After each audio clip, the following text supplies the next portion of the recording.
Mga guys, maglalagay ako ng marking sa tanda para paglagyan ng uhalis kasi kailangan to mga guys. Lalagyan ng tanda para uhalisan. Ito para pag nagbutonis, merong makikita yung mag-uuhalis. Meron siyang pagsusundan.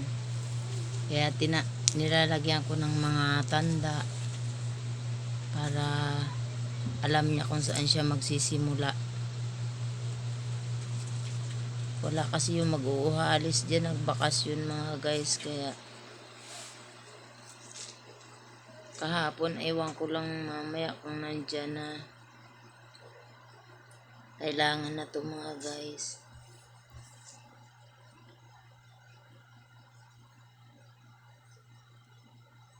Mga guys, sa pagtatrabaho, kailangan tiyaga tayo. Minsan may mga customer na maarte. Pero kahit gusto mo nang sumagot-sagot, hindi ka pwedeng magsagot-sagot kasi may kasabihan tayong customer is always right. Yun lagi ang pinapanindigan ng ibang mga customer eh.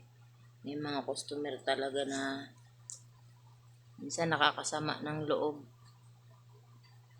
Pero yung mga ganong customer mga guys, hindi ko na sila binabalikan. Kahit magulit sila sa akin magpatahi, ayaw ko na. Parang masyado silang porque mananahi lang eh. Mapera sila. Hindi dapat ganun.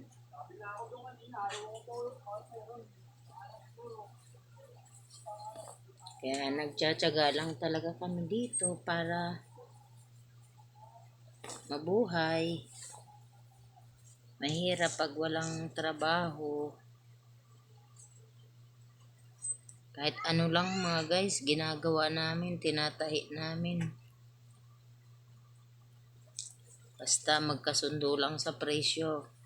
Okay po yun.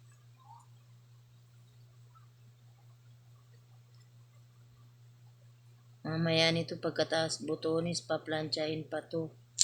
Para pag plansyado na siya mga guys. Ayan. Tapos na ako mga guys mag-marking. Dadalhin na namin to sa pabutunisan. Butunisan. Uhalis pala. Thank you mga guys. Bye-bye.